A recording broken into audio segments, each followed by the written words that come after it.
Assalamualaikum warahmatullahi wabarakatuh. Saya Randy Kurniawan dengan NIM 2104272.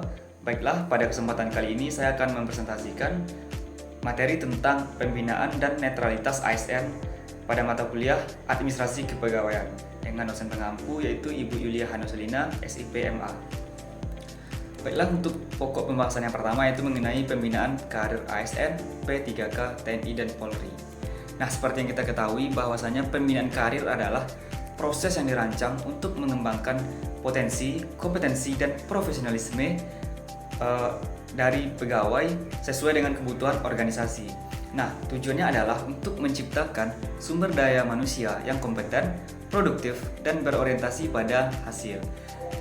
Untuk lebih rincinya, yaitunya pembinaan karir di masing-masing institusi. Yang pertama yaitu dari ASN. Nah, adapun landasan hukum dari ASN ini adalah pembinaan karir ASN diatur oleh Undang-Undang Nomor 5 Tahun 2014 tentang ASN yang mengedepankan prinsip meritokrasi. Nah, seperti yang kita ketahui bahwasanya prinsip meritokrasi ini adalah prinsip yang mengandalkan atau mengembangkan karir ASN dengan berdasarkan kualifikasi, kompetensi, dan kinerja, bukan berdasarkan hubungan pribadi atau politik, yang mana sistem ini pasti akan bisa menciptakan sebuah keadilan dalam promosi jabatan. Selanjutnya itu komponen pembinaan karir. Nah, untuk komponen pembinaan karir yaitu yang pertama dari promosi jabatan. Setelah promosi jabatan yaitu kita bisa langsung ke rotasi dan mutasi, dan untuk yang ketiga itu ada penilaian kinerja, pendidikan, dan pelatihan atau yang kita sebut dengan diklat.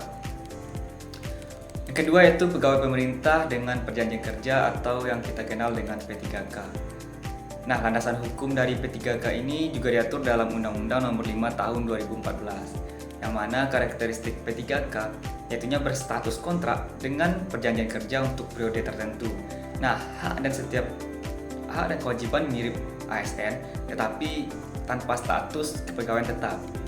Jadi untuk pembinaan karir P3K ini yaitunya fokus pada pengembangan kompetensi sesuai dengan tugas dan jabatan yang diberikan. Yaitunya mengikuti pelatihan berbasis kebutuhan organisasi. Yang ketiga yaitu TNI atau Tentara Nasional Indonesia. Nah, landasan hukum ini diatur dalam Undang-Undang Nomor 34 Tahun 2004 tentang TNI. Nah, prinsip pembinaan karir TNI yaitu berbasis hierarki dan kepangkatan untuk memastikan kesiapan operasionalnya. Yang kedua itu berorientasi pada doktrin militer, tugas keamanan, dan strategi pertahanan negara. Untuk komponen pembinaan karir TNI yaitu bisa melalui promosi pangkat, kedua itu pelatihan operasional, dan yang ketiga itu penugasan khusus. Yang keempat itu Polri. Nah, landasan untuk pembinaan karir Polri diatur dalam Undang-Undang Nomor 2 Tahun 2002 tentang Kepolisian Negara Republik Indonesia, yang mana prinsip pembinaan karir Polri yaitunya fokus pada profesionalisme dan pelayanan masyarakat. Yang kedua itu berbasis kompetensi, integritas, dan prestasi kerja. Nah, komponen pembinaan karir pada Polri yaitu yang pertama kenaikan pangkat, yang kedua itu pelatihan khusus, dan juga yang ketiga adalah penugasan operasional. Nah, untuk pembinaan mekanisme pembinaan karir ASN yaitunya bisa melalui yang pertama promosi jabatan. Untuk ASN dilakukan dengan mempertimbangkan kompetensi, hasil penilaian kinerja, dan kebutuhan organisasi. Yang kedua itu rotasi dan mutasi yang memberikan pengalaman kerja baru untuk meningkatkan wawasan. Yang ketiga itu penilaian kinerja yang dilakukan secara periodik dengan menggunakan sistem penilaian kerja ASN yang berbasis hasil. Selanjutnya itu pembinaan karir ASN, P3K, TNI, dan Polri. Nah, pembinaan karir ASN, P3K, TNI, dan Polri dirancang sesuai dengan karakteristik dan kebutuhan masing-masing institusi, yang mana tujuan utamanya adalah untuk memastikan sumber daya manusia di sektor publik mampu menjalankan tugasnya secara profesional, efektif, dan efisien. Nah, proses pembinaan ini juga mendukung reformasi birokrasi dan meningkatkan pelayanan kepada masyarakat. Selanjutnya itu pendidikan dan pelatihan atau diklat bagi ASN, P3K, TNI, dan Polri. Nah, pendidikan dan pelatihan adalah bagian penting dari pembinaan ASN. Nah, yang mana bertujuan untuk meningkatkan kompetensi, teknis, manajerial, dan sosial kultural dari ASN tersebut. Yang kedua itu P3K. Nah, P3K yaitu yang mengikuti pelatihan sesuai dengan tugas yang diberikan.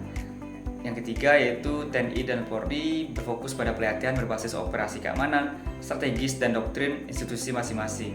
Jadi untuk diklat ini yaitunya berdasarkan dari institusi masing-masing yang berwenang. Yang ketiga itu jenis diklat bagi ASN. Ada 3 jenis utama pelatihannya. Yang pertama itu Latsar atau pelatihan dasar. Nah, ini wajib untuk calon ASN sebelum menjadi pegawai tetap. Yang kedua yaitu diklat kepemimpinan. Nah, ini dirancang untuk meningkatkan keterampilan manajerial dan kepemimpinan, khususnya bagi pejabat struktural. Yang ketiga yaitu diklat teknis atau fungsional. Nah, fokus pada kemampuan teknis sesuai di bidang kerja masing-masing. Selanjutnya yaitu Kementerian PAN RB dan Pembinaan Karir ASN. Nah, yaitunya yang pertama, Kementerian Pendayagunaan Aparatur Sipil Negara, Aparatur Negara dan Reformasi Birokrasi atau yang disebut dengan PAN RB memiliki peran sentral dalam merancang kebijakan pembinaan ASN. Nah, sistem merit yang diimplementasikan oleh Kementerian PAN RB bertujuan untuk memastikan bahwa pembinaan dilakukan berdasarkan kompetensi tanpa diskriminasi. Dan kementerian ini juga mengawasi pelaksanaan sistem informasi ASN atau yang disingkat dengan CASN. Selanjutnya itu kedudukan dan fungsi LAN, BKN, dan BKD. Nah, untuk kedudukan dan fungsi LAN atau LAN berperan sebagai lembaga yang mengembangkan inovasi di bidang administrasi negara.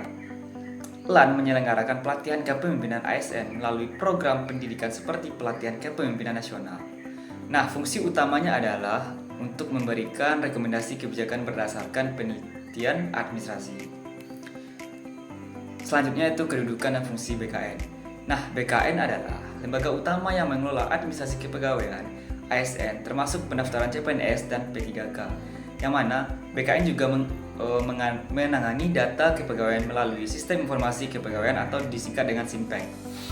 Dalam penyelesaian sengketa ASN, BKN berperan memberikan klarifikasi administrasi.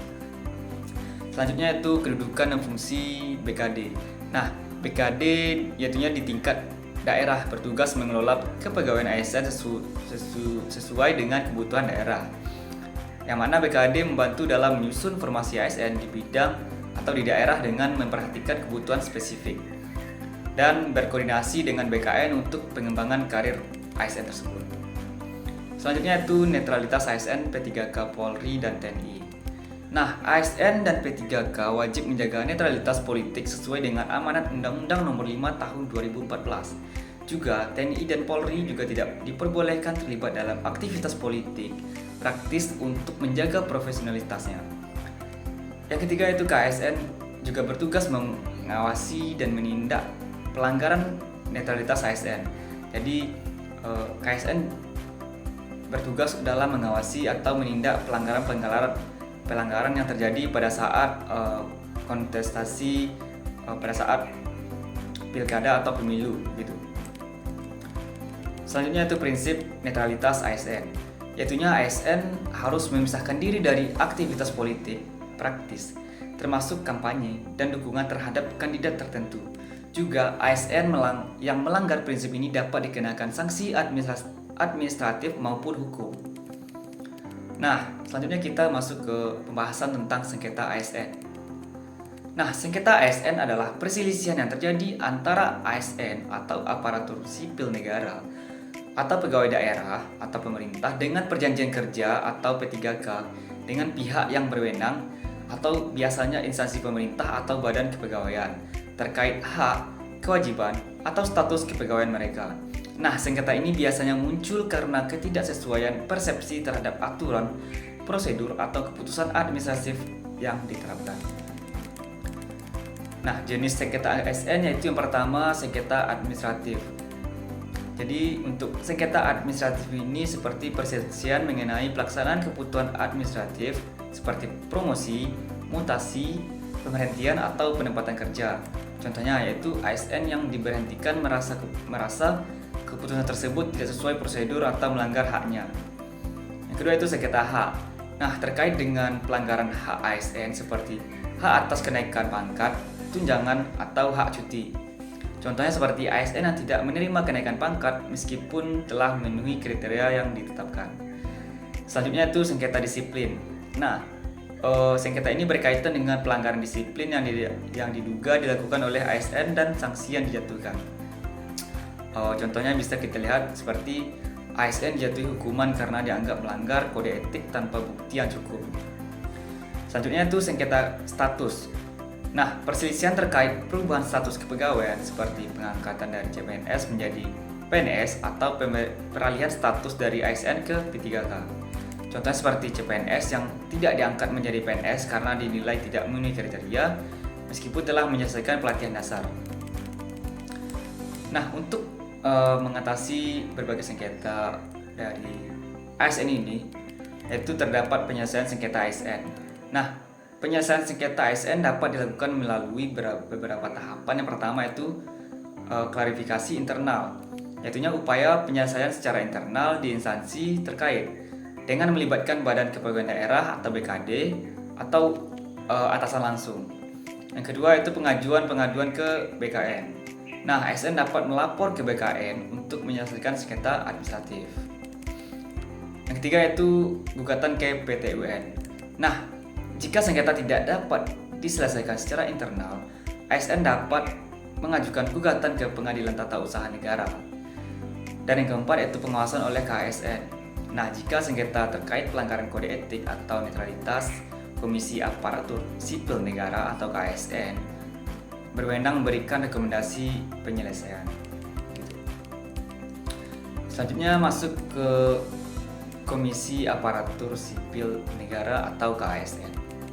Nah, KASN ini adalah lembaga independen yang dibentuk berdasarkan Undang-Undang Nomor 5 Tahun 2014 tentang aparatur sipil negara atau yang disingkat dengan ASN. Nah, KASN ini bertugas mengawasi pelaksanaan sistem merit dalam manajemen ASN, menjaga netralitas ASN, dan memastikan tata kelola ASN berjalan secara profesional, transparan, dan akuntabel. Nah, peran KASN ini yang pertama itu menerapkan sistem merit, yaitu memastikan promosi, mutasi, dan pengangkatan ASN dilakukan berdasarkan kualifikasi, kompetensi, dan kinerja, bukan hubungan pribadi atau politik. Yang kedua itu pengawasan netralitas ASN. Nah, yaitu mengawasi pelanggaran netralitas ASN khususnya dalam konteks politik seperti keterlibatan ASN dalam kampanye atau konflik kepentingan. Ketiga itu menindaklanjuti laporan masyarakat seperti memproses laporan pelanggaran yang terkait dengan kode etik dan perilaku ASN. Yang keempat itu bekerja independen, yang mana KASN tidak terikat dengan kementerian atau lembaga lainnya dan bertanggung jawab langsung kepada presiden. Nah, jadi dapat kita simpulkan bahwasanya KASN ini berperan penting dalam menjaga integritas dan profesionalisme ASN, yaitu melalui penerapan sistem merit dan pengawasan netralitas, sehingga menciptakan birokrasi yang berorientasi pada pelayanan publik yang baik. Baiklah, mungkin cukup sekian presentasi materi dari saya. Jika ada salah kata, mohon dimaafkan. Saya cukupkan. Wassalamualaikum warahmatullahi wabarakatuh.